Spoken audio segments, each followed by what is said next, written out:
لله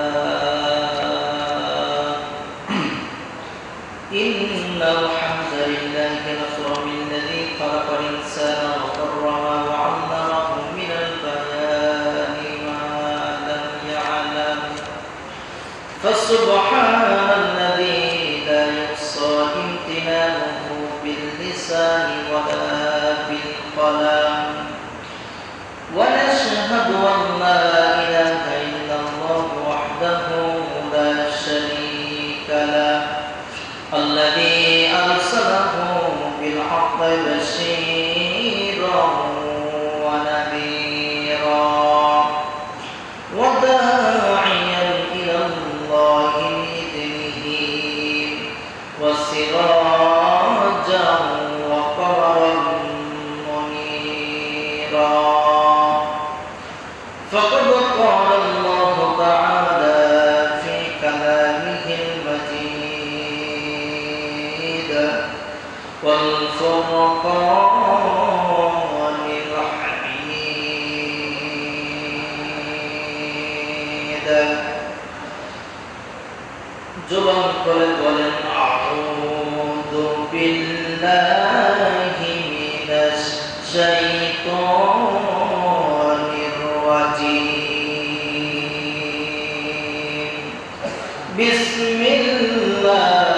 বিসমিল্লাহির রাহমানির রাহিম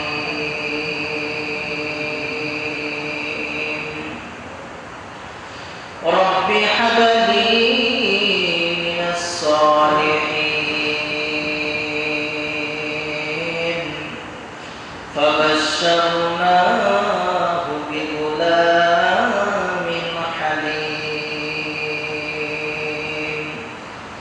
فلما بلغ معه السعي قال يا بني إني أرى في المنام أني أذبحك فانظر ماذا ترى قال يا أبت افعل ما تؤمر ستجدني إن شاء الله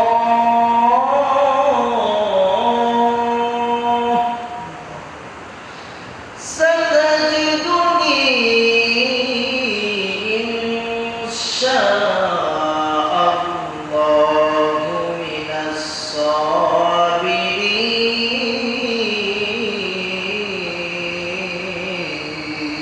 الصابرين ستجدني إن شاء الله من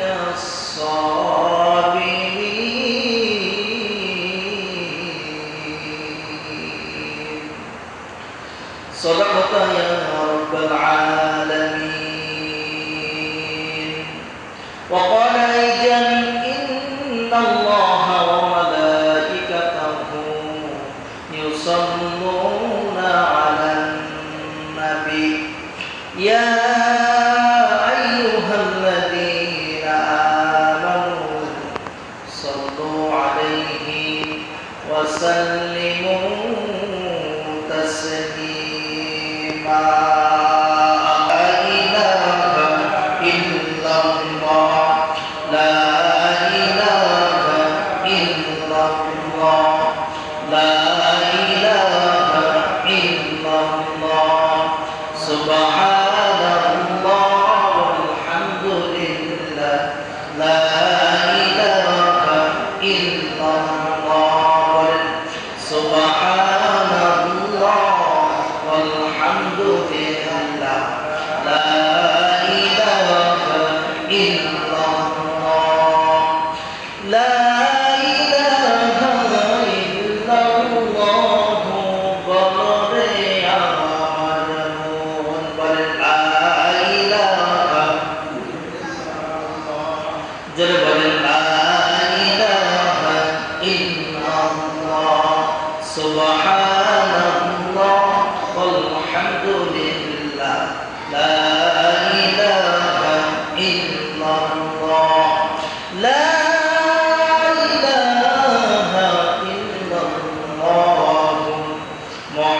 সেদিন সবাই কোরআনি বিধান পেয়ে দুঃখ বেদনা ভুলবে।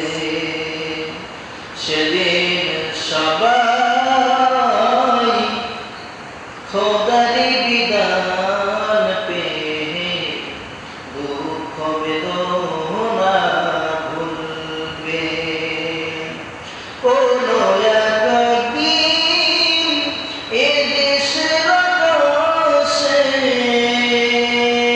কালিমার পতাকা দুলবে। সেদিন সবাই আল্লাহর বিধান পেয়ে দুঃখ বেদনা ভুলবে। সেদিন সবাই কোরআনি বিধান পেয়ে দুঃখ দুর্দশা ভুলবে।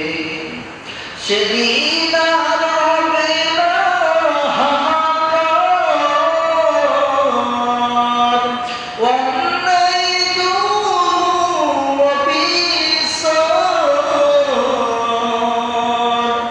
থাকবে না অনাচার দুর্নীতি কদাচার, থাকবে না অনাচার দুর্নীতি কদাচার, সকলে শান্তিতে থাকবে। সেদিন সবাই আল্লাহর বিধান পেয়ে দুঃখ বেদনা ভুলবে। সেদিন সবাই আল্লাহর বিধান পেয়ে দুঃখ বেদনা ভুলবে। কোনো একদিন এ দেশের আকাশে কালিমার পতাকা দুলবে।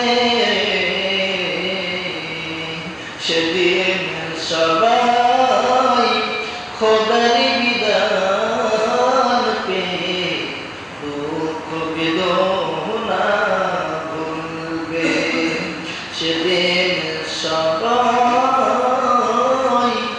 আল্লাহর বিধান পেয়ে দুঃখ বেদনা ভুলবে।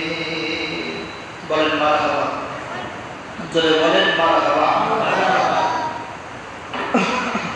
মুআজ্জাজ মুহতারাম, সম্মানিত অত্র মসজিদের কমিটি বৃন্দ, অত্র মসজিদের সম্মানিত মুরব্বী বাবারা, যুবক ভাইয়েরা, সকলের প্রতি আন্তরিক সালাম। আসসালামু আলাইকুম ওয়া রাহমাতুল্লাহি ওয়া বারাকাতুহু।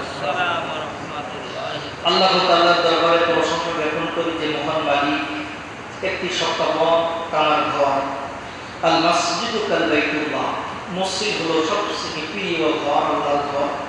সেই মসজিদে আল্লাহ পাক আমাকে আপনাকে আসার এবং বসার যে তৌফিক দান করেছেন।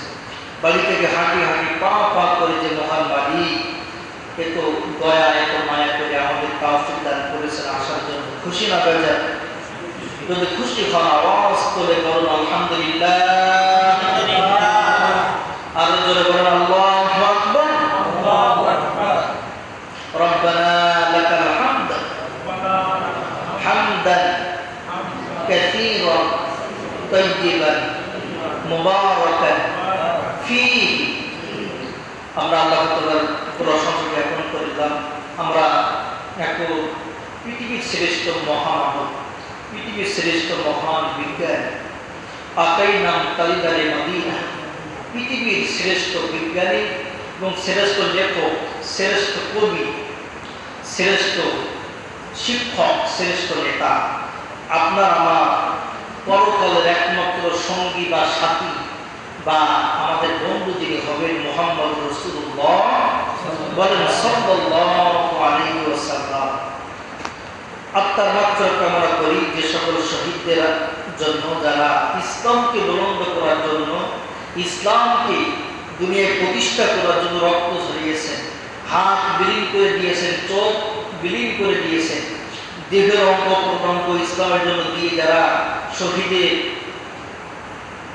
শহীদের তামান্না নিয়ে যারা কবরে চলে গেছে, আল্লাহ পাক তাদের শহীদ হিসেবে কবুল করুক, বলেন আল্লাহুম্মা আমিন।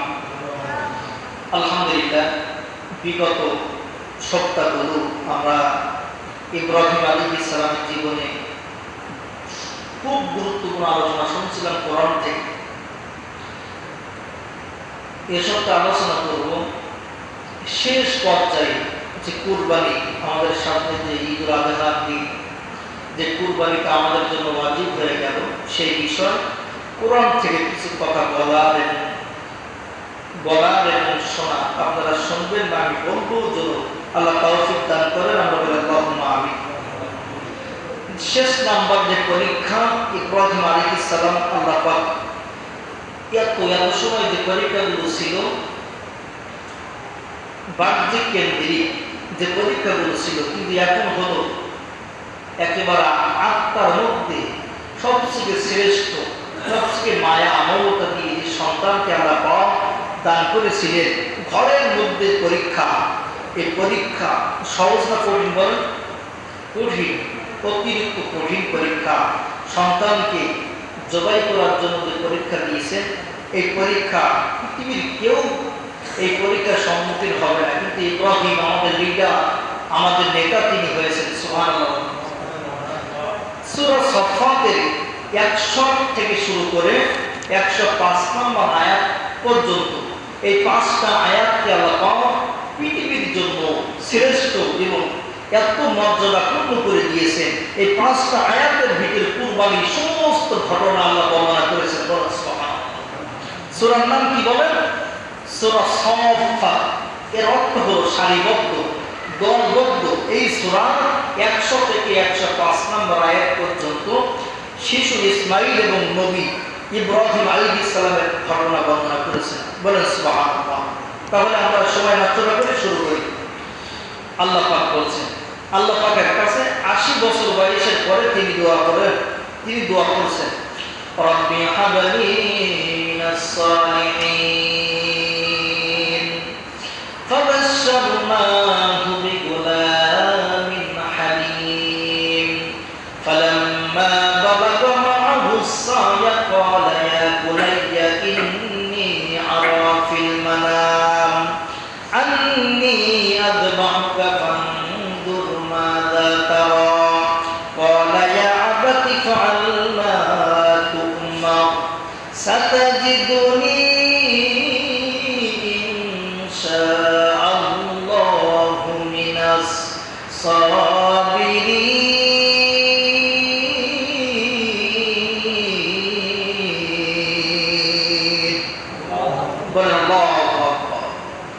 আল্লাহ পাকের কাছে তিনি দোয়া করলেন, আল্লাহ 80 বছর বয়স আমার পার হয়ে গেল, আমাকে আপনি 2টা বিবাহ করতে বলেছেন। প্রথম স্ত্রী হযরত সারা আলাইহিস সালাতু ওয়াস সালাম, দ্বিতীয় স্ত্রী নাম কি? বিবি হাজার আলাইহিস সালাতু ওয়াস সালাম। আল্লাহ 80 বছর পার হয়ে গেল, এখন আমার ঘরে সন্তান এলো না। তো আল্লাহ, আমি তোমার কাছে ফরিয়াদ করি, তোমার কাছে আরজি জানাই, ও আমার মালিক, ও আমার খালিক, ও আমার বাসানের ওয়ালা মালিক, রব্বি হাবলি মিনাস সালিহিন। আপনি আমাকে একটা সন্তান দান করেন। বলেন সুবহানাল্লাহ। আজকে যে আয়াতগুলো আছে, এই আয়াতগুলো শিক্ষা নিয়ে আছে। সুবহানাল্লাহ। রব্বি হাবলি মিনাস সালিহিন। ইব্রাহিম, আল্লাহ 80 বছর পার হয়ে গেল, আমার ঘরে কোনো সন্তান আসে নাই। গো আল্লাহ, তুমি দয়া করে মায়া করে আল্লাহ আমার ঘরের মধ্যে একটা সন্তান তুমি দান করে দাও। চিৎকার করে বলেন আল্লাহু আকবার। এখানে আমার প্রশ্ন, এখানে কি আমাদের জাতির পিতা ইব্রাহিম ছেলের কথা বলেছে না মেয়ের কথা বলেছে? বলেন, কোনো ছেলে মেয়ের কথা উল্লেখ করেছে না। আল্লাহকে বলে, আল্লাহ এমন একটা সন্তান তুমি আমাকে দান করো, সন্তানটা নেককার হওয়া চাই, ছেলে হোক অথবা মেয়ে হোক, আমার দরকার নাই ছেলে মেয়ে, যা আপনার পছন্দ, ছেলে মেয়ের ভিতরে একটা নেককার সন্তান আপনি আমার ঘরে দান করেন।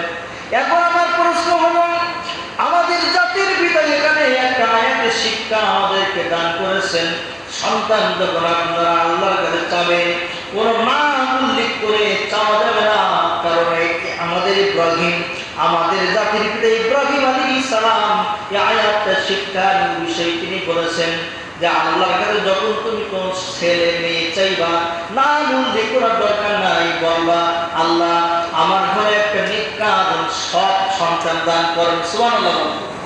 এইটা শিক্ষা।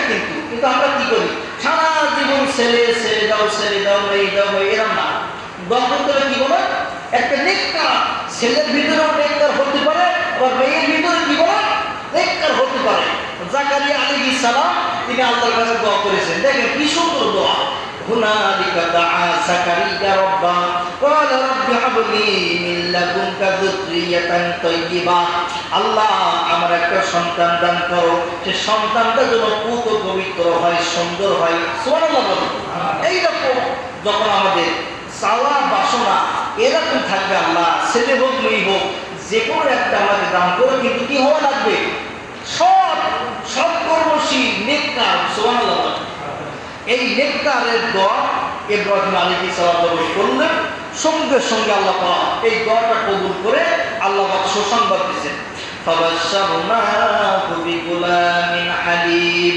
ওগো আমার ইব্রাহিম, আমি তোমাকে পদে পদে পরীক্ষা করেছিলাম, সব পরীক্ষায় তুমি পাস করেছো, আর এখন তুমি আমার কাছে একটা সন্তান চাইছো, তুমি দোয়া করতে দেরি হবে, আমি আল্লাহ তাআলা একটা সন্তান তোমার ঘরে দিতে আমি আল্লাহ দেরি করব না, বলেন সুবহানাল্লাহ। ফাবাশশারনাহু বিগুলামিন হালিম, তোমাকে এমন একটা সন্তানের সুসংবাদ আমি দিলাম, এই সন্তানটা স্থির বুদ্ধি এবং সবরের অন্তর্ভুক্ত এমন একটা সন্তান আমি তোমাকে দান করলাম, বলেন সুবহানাল্লাহ। কিন্তু ছেলের এই সন্তানটা কি ছেলে দান করেছে, সুবহানাল্লাহ। তিনি কোনো নাম উল্লেখ করেন নাই, আল্লাহ ভালোবেসে ইসমাঈল আলাইহিস সালামকে ইব্রাহিমের জন্য দান করেছেন, বলেন সুবহানাল্লাহ। ফাবাশশারনাহু, সুসংবাদ দিলাম, বিগুলামিন হালিম, সৎ কর্মশীল নেককার এবং ধৈর্যশীল হবে এইরকম সন্তান তোমাকে আমি আল্লাহ দান করলাম, বলেন সুবহানাল্লাহ। এবার শোনেন পরের আয়াত, ফালাম্মা বালাগা মা'আহুস সা'য়া ক্বালা ইয়া বুনাইয়া ইন্নী আরা ফিল মানাম। ফালাম্মা অতঃপর বালাগা মা'আহুস সা'য়া, সন্তানটা যখন পিতার সাথে হাঁটাচলার মতো হয়েছে, অথবা বাবার সাথে কাজ করার সামর্থ্য এরকম হয়েছে, মনে করেন 8, 10, 12 এরকম বয়সে বাবার সাথে চলাচল করতে পারে, কাজে সাহায্য করতে পারে, এরকম বয়সে এরকম বয়সে পৌঁছেছে, বলেন সুবহানাল্লাহ। বালাগা মা'আহুস সা'য়া, সবেমাত্র পিতার সাথে হাঁটি হাঁটি পা করে চলাফেরা করতে পারে, এইরকম সময় পর্যন্ত পৌঁছেছে। আল্লাহ পাক এবার বলছে, ক্বালা ইয়া বুনাইয়া ইন্নী আরা ফিল মানাম। দেখেন কি সুন্দর কথা, এই তারিখ কিন্তু কোনো বাংলা আছে এর ভিতরে, বলে বাংলা আছে না আরবি, সেইটা আমি বাংলায় বলছি, সুন্দর তো শোনেন। ক্বালা ইয়া বুনাইয়া, এবার ইব্রাহিম আলাইহিস সালাম সন্তানকে বললেন, কি বললেন, ইন্নী আরা, আমি দেখতে পেয়েছি, মানাম শব্দের মাধ্যমে, সুবহানাল্লাহ বলেন, কি সুন্দর আয়াত। ক্বালা, তিনি বললেন, ইয়া বুনাইয়া, হে আমার সন্তান, হে আমার কলিজার টুকরা সন্তান। কি সুন্দর ভাষা দেখেন, আমরা তো হাইলাই করি, এই এদিকে না, সন্তানকে ডাকবেন কি মার্জিত ভাষায়, সুন্দর ভাষায়, কলিজার টুকরা, এ আমার আদরের সন্তান, এ আমার সোনা, আমার রূপা, এইরকম ভাবে আপনি ডাক দিবেন, দেখবেন সন্তানের ভিতরে একটা শান্তি অনুভব হবে, বলেন সুবহানাল্লাহ। আমাদের জাতির পিতা সব যা কিছু করা লাগবে সব কোরআনে, তিনি যা বলেছেন সেইটুকু কতটুকু কোরআনে আল্লাহ নাযিল করে দিয়েছেন, বলেন সুবহানাল্লাহ। তিনি বললেন ক্বালা, মানে তিনি বললেন, ইয়া বুনাইয়া, হে আমার কলিজার টুকরা সন্তান, ইন্নী, আমি দেখেছি, আর আমি দেখতে পেয়েছি, ফিল মানাম, আমি স্বপ্নে দেখেছি, আন্নী আযবাহু, আমি তোমাকে জবাই করতেছি, সুবহানাল্লাহ। একটা সন্তানকে কাছে ডেকে বাবা বলছে যে সন্তান, আমি গতকাল রাত্রে স্বপ্নে দেখলাম আমি তোমাকে জবাই করতেছি। এবার বলছে, আন্নী আযবাহুকা ফানজুর মাযা তারা। এই যে স্বপ্ন দেখেছে রাত্রে, সন্তানের সামনে বলছে, বলার পরে ইব্রাহিম বলছে, সন্তান আমি যে স্বপ্ন দেখলাম, এই স্বপ্ন আমি তোমাকে বললাম, তুমি কি করবা? ফানজুর মাযা তারা, এখন তুমি কি করবা বলো। কি সুন্দর কথা, বাপ ছেলের ভিতরে কথা হচ্ছে। এই কথাগুলো কোরআনে আল্লাহ দান করে দিয়েছেন, বলো সুবহানাল্লাহ। কিয়ামত পর্যন্ত এই শব্দগুলো থাকবে কি থাকবে না বলো? থাকবে। কি চমৎকার কথা বলে আল্লাহ কোরআনে করে দেয়, সুবহানাল্লাহ বলতে পারবেন না? বলছে আমি গত রাতে স্বপ্ন দেখেছি আমি তোমাকে জবাই করতেছি, এর তোমার মতামত কি? তোমার এই জবাই করাতে তোমার কোনো কি মত আছে না নেই? এবার সন্তানও সেই রকম সন্তান নবী হবে। সন্তান এবার জবাব দেয়, ক্বালা ইয়া আবাতি ফাআল মা তু'মার। সুবহানাল্লাহ। আমি এখনো ওয়াক্ত বলিনি কিন্তু সুবহানাল্লাহ বলেন, মজা খুব। ক্বালা ইয়া আবাতি ফাআল মা তু'মার। হে আমার পিতা, আপনি যে স্বপ্ন দেখেছেন আমাকে জবাই করতেছেন, এই স্বপ্নের উপরে আপনি প্রতিষ্ঠিত থাকেন, এই স্বপ্ন আপনি বাস্তবায়ন করেন। সুবহানাল্লাহ। মানে কোনো কথা নেই, এক বাবা বলেছে তোমাকে জবাই করতেছি, তোমার মতামত কি? তার ছেলে বিভিন্ন কথা বলতে পারতেন না, যে আমি এখন জবাই হব না, আমি কেবল হাঁটতে শিখেছি, কথা বলতে পারতেছি, এখন আমি তোমার যে আল্লাহ পরীক্ষা, এই আল্লাহ পরীক্ষা এখন আমি জীবনে বলতে পারতেন না। বলে না, কোনো জবাব নেই। বললেন ক্বালা ইয়া আবাতি ফাআল মা তু'মার। হে আল্লাহ, হে আমার পিতা, আল্লাহ আপনাকে যা বলেছেন সেই কথাই আপনি বাস্তবায়ন করেন। সুবহানাল্লাহ। বাবা ছেলে কি মানে সম্পর্ক ভালো হলে এরকম কথা বলতে পারে। এবার বলছে সাতাজিদুনি, এবার শিশু ইসমাইল বলছে আরেকটা কথা বলছে, সাতাজিদুনি ইনশাআল্লাহু মিনাস সাবিরিন। আপনার পরে যে ওহী আল্লাহ নাযিল করেছেন আমাকে জবাই করার জন্য, যে ওহী আপনি পেয়েছেন, এই ওহী আপনি বাস্তবায়ন করেন, যেভাবে আল্লাহ বলেছে সেইভাবে আপনি এই স্বপ্ন বাস্তবায়ন করেন। শুধু তাই নয়, সাতাজিদুনি ইনশাআল্লাহু মিনাস সাবিরিন, আপনি আমাকে ধৈর্যশীলদের অন্তর্ভুক্ত পেয়ে যাবেন। আপনার যত কথা, আপনার যত কিছু আছে আমার উপরে আল্লাহ প্রয়োগ করেছেন, আপনি সেটা পালন করেন। আর এই পালন করতে গিয়ে আমি ইসমাইল, আমি ধৈর্যের পরীক্ষা দেব এবং ধৈর্যশীলদের কাতারে আপনি আমাকে পাবেন। বলেন সুবহানাল্লাহ। আয়াতটা এত মধুর, এত মজা। সাতাজিদুনি ইনশাআল্লাহু মিনাস সাবিরিন।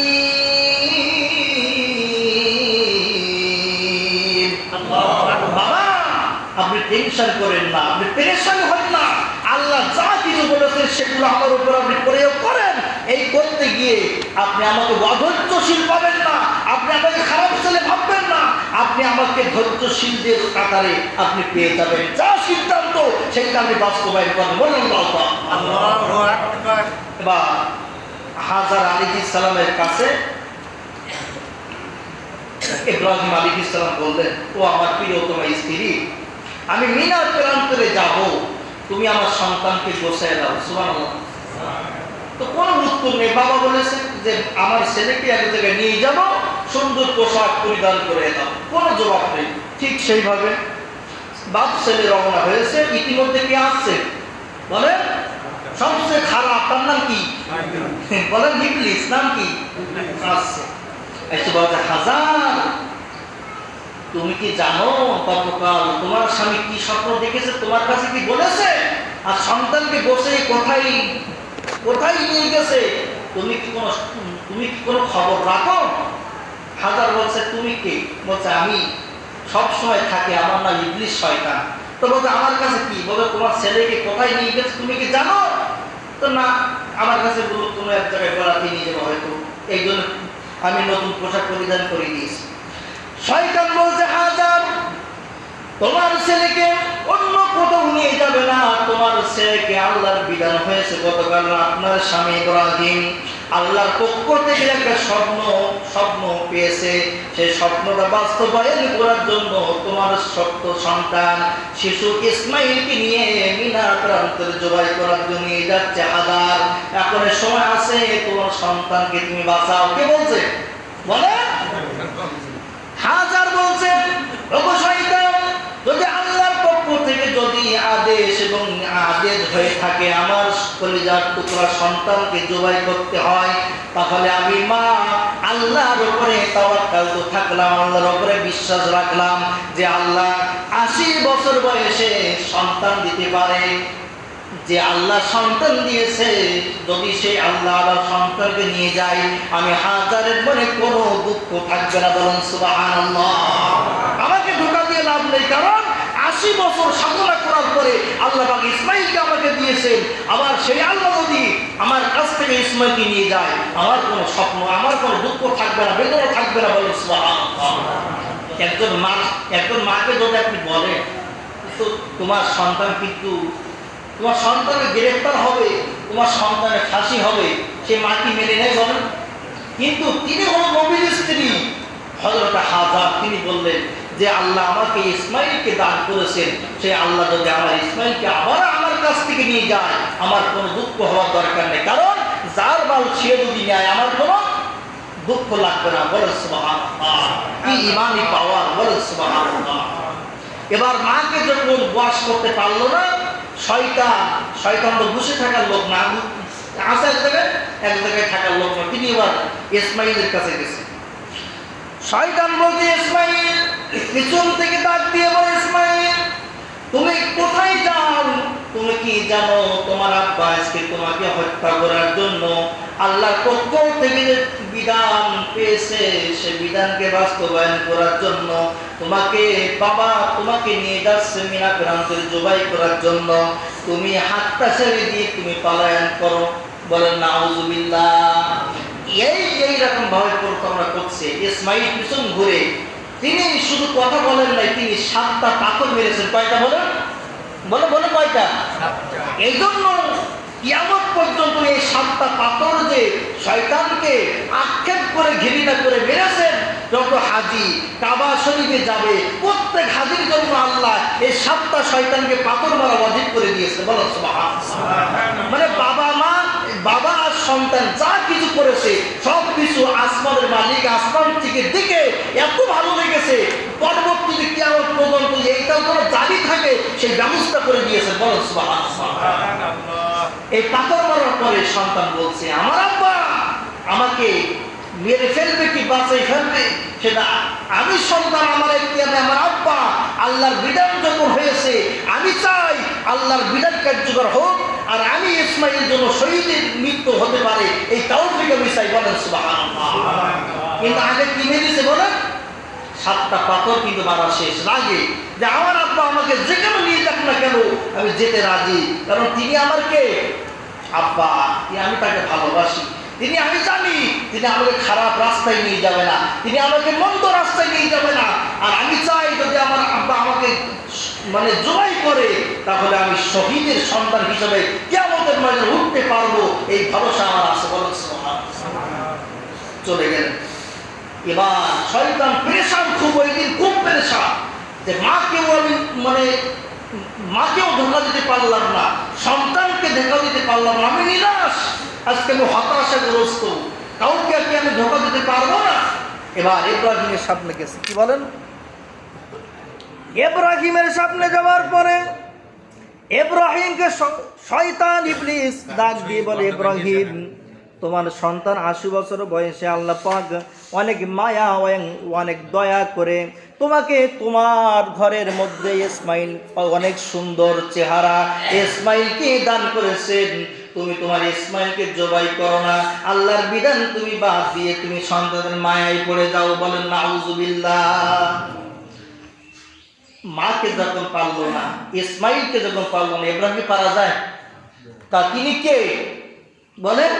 তিনি হল আল্লাহর নবী, আর এরা হলো মা ছেলে, এটা নবী হবে, কিন্তু এখন এসে নবীর কোনো কিছু নেই, পাওয়ার আছে কম, কিন্তু ইব্রাহিমের কি আরো পাওয়ার বেশি। আল্লাহ তাআলা তাকওয়া ভয় ইমান দিয়ে ভরা, তাকে কি বশ করা যায়? বলছে আমার ছেলে আল্লাহ দিয়েছে, আল্লাহ যখন নিয়ে যাবে তোর মাথা ব্যথা থাকে। বলেন আল্লাহ আমাকে দিয়েছে 86 বছর বয়সে, আমার দুঃখ লাগবে না, তোর দুঃখ লাগবে কোন কারণ? আমার চোখে পানি নেই, তোর চোখে পানি আসে কোন কারণ? মানে শয়তানকে ধোঁকা দেওয়ার জন্য একটু খোঁজে না, চোখের পানি টানি বের করে হাই আপনার ছেলে আল্লাহ অনেক কষ্ট করে দান করেছে, আপনি জবাই করবেন। বলছে আমার ছেলে আমার মায়ের লাগবে, তোর মায়ের লাগছে কোনটা? আমি আল্লাহর আইন বাস্তবায়ন করার জন্য ইব্রাহিম প্রস্তুত। আমি আগুনের পরীক্ষা আল্লাহ দিয়েছে, আমি পাস করেছি। আমার স্ত্রী সন্তানকে বনবাসে দিতে হবে, সেখানে পাস করেছি। আমি সব পরীক্ষা পাস করে আমার সন্তানকে এই পরীক্ষা পাস করে আমি উত্তীর্ণ হব, যে আল্লাহ সব পরীক্ষায় যেন আমি প্লাস পেতে পারি, এমন মানসিকতা আমি ইব্রাহিম তৈরি করতে হবে। বলেন সুবহানাল্লাহ। শয়তান ওই দিন আফসোস করে বলেছে, আজকে আমি সফল হতে পারলাম। কি বলে? আমি নিরাশ, আমি হতাশাগ্রস্ত হলাম, কিন্তু আমার দিন শেষ নেই, আরো দিন আছে। জবাই করার জন্য তিনি সব প্রস্তুত, জবাই করবেন। আন্নি আযবাহু ফানজুর মাযা তারা, তিনি জবাই করার জন্য সমস্ত কার্যক্রম দিয়ে ভরা আল্লাহ পাকের কাছে। এবার আল্লাহ পাক বলছেন, এই আয়াতটা নাযিল করেছে পরে আবার, ফালাম্মা সালামা ওয়া তাল্লাহু লিল জাবিন। অতঃপর ফালাম্মা মানে কি বলেন? একালিপ টান আছে কিন্তু ফালাম্মা। অতঃপর আসলামা, দুই পিতা এবং পিতা পুত্র যখন আল্লাহর বিধানের সামনে মাথা নত করে দিয়েছেন, আত্মসমর্পণ করেছেন, জবাই করতে যাবে। কি বলেন? ওয়াতাল্লাহু লিল জাবিন, জবাই করতে যাবে। সেই সময় কাবার মালিক ডাক দিয়েছেন, কে? আল্লাহ ডাক দিয়ে বলেন, ওয়ানাদাইনাহু আইয়া ইব্রাহিম। বলেন, আয়াতটা মজার আয়াত। ওয়ানাদাইনাহু আইয়া ইব্রাহিম। এর আগের আয়াতে আসলামা, এখানে একালে টান দিয়েছেন। এখানে খুব গুরুত্বপূর্ণ একটা আলোচনা আছে। আসলামা, আসলাম দিলে হয়ে যেত। এখানে তাফসীর আল্লামা ইবনে কাসির রাহমাতুল্লাহ তিনি তাফসীর করেছেন। তাফসীর না করলে আপনি স্বাদ বুঝতে পারবেন না। এখানে আসলাম যদি হামজা সিন জবর আস, লাম মিম জবর লাম, আসলাম দিলে কিন্তু অর্থ হয়ে যেত আত্মসমর্পণ করেছে। কিন্তু এখানে দিয়েছেন কে বলেন? আসলামা, এখানে টান দিয়েছেন। এই একালিপ টান দেওয়ার কারণ হলো, বাবাও আত্মসমর্পণ করেছেন, ছেলেও কি বলেন আল্লাহর বিধানের নিচে আত্মসমর্পণ করেছেন। এই জন্য এখানে আল্লাহ টান দিয়েছেন আসলামা। যদি আসলাম দিতেন তাহলে এখানে অর্থ হতো দুজনের একজন, কি বলেন, বাপ ছেলে দুজনের একজন আত্মসমর্পণ করেছেন আসলাম দিলে। কিন্তু এখানে আসলামা বহুবচন দেওয়ার কারণ, তারা দুইজনই যখন আল্লাহর বিধানের সামনে মাথা নত করেছেন, তখনই একটা বিধান কার্যকর করা সম্ভব হয়েছে। বলেন সুবহানাল্লাহ। এখন আমার প্রশ্ন, যদি বাবা বলতেন ইসমাইল আমি তোমাকে মানে জবাই করব, আর ইসমাইল যদি বলতেন আমি জবাই হব না, আল্লাহর বিধান কি কার্যকর করা সহজ হতো? বলেন। আমার সন্তান যদি বলতো আমি জবাই হব, আর বাপ যদি বলতো না 86 বছর বয়সে সন্তান পেয়েছি আমি জবাই করব না, আল্লাহর বিধান হতো? বলেন না। তাফসীর কারক সূত্র করে বলছেন, আমাদের দেশেরও কিছু আছে, সংসদে 300 এমপি মন্ত্রী চাবে ইসলাম কায়েম করব, আর আমরা জনগণ কি করবো না, আমরা চাবো কি কায়েম হোক। কি বলেন? তারা চাবে কায়েম করতে, আর আমরা কি কায়েম হতে। এই দুজন যতদিন, এই দুই শ্রেণীর মানুষ যতদিন এক না হবে, ততদিন ইসলাম কায়েম করা সম্ভব না। সুবহানাল্লাহ। কি সুবহানাল্লাহ হবে? নাউজুবিল্লাহ বলে। এই 300 সদস্য বিএনপি মন্ত্রী যতদিন চাইবে না ইসলাম কায়েম করব, আর এই আমরা জনগণ যা আছে আমরা যতদিন বলবো না হোক কায়েম হোক, এই দুইটা কথা যতদিন এক না হবে ততদিন ইসলাম কায়েম করা সম্ভব হবে। ঠিক কিনা? ইব্রাহিম ইসমাইল দুইজন আসলামা, এরা দুইজন চেয়েছে আল্লাহর বিধান কার্যকর হোক, এই জন্য কিন্তু কুরবানি হয়েছে। যদি দুজনের একজন যদি বলতো হবে না আমি হত্যা হতে দেব না বা আমি জবাই করব না, এরকম যদি প্রশ্ন হতো, কিন্তু জবাই হতো জীবনেও না। আমাদের আত্মসমর্পণ হতে বেকার। তারা সংসদে পাস করবে যে সমাজ পরিবর্তন হবেই, আর আমরা চাইবো হোক। কি বলেন? এই যতদিন এইরকম না হবে ততদিন ইসলাম কায়েম করা সম্ভব নয়, কোরআনের রাজ কায়েম করা সম্ভব নয়। এই জন্য বাপ বেটা দিয়ে আসলামা দিয়ে বোঝাচ্ছেন তারা দুই ছেলে এবং পিতা তারা আত্মসমর্পণ করেছেন যখন, তখনই এই কুরবানি কার্যকর করা সহজ হয়েছে। বলেন সুবহানাল্লাহ। আলহামদুলিল্লাহ, আগামী জুমায় বিস্তারিত আলোচনা করব। সময় বেশি হয়ে গেলে সমস্যা, এই জন্য আপনারা সুন্নতে নিয়ত করেন ইনশাআল্লাহ। ওমা আলাইনা ইল্লাল বালাগ। আসসালামু আলাইকুম ওয়া রাহমাতুল্লাহি ওয়া বারাকাতুহু।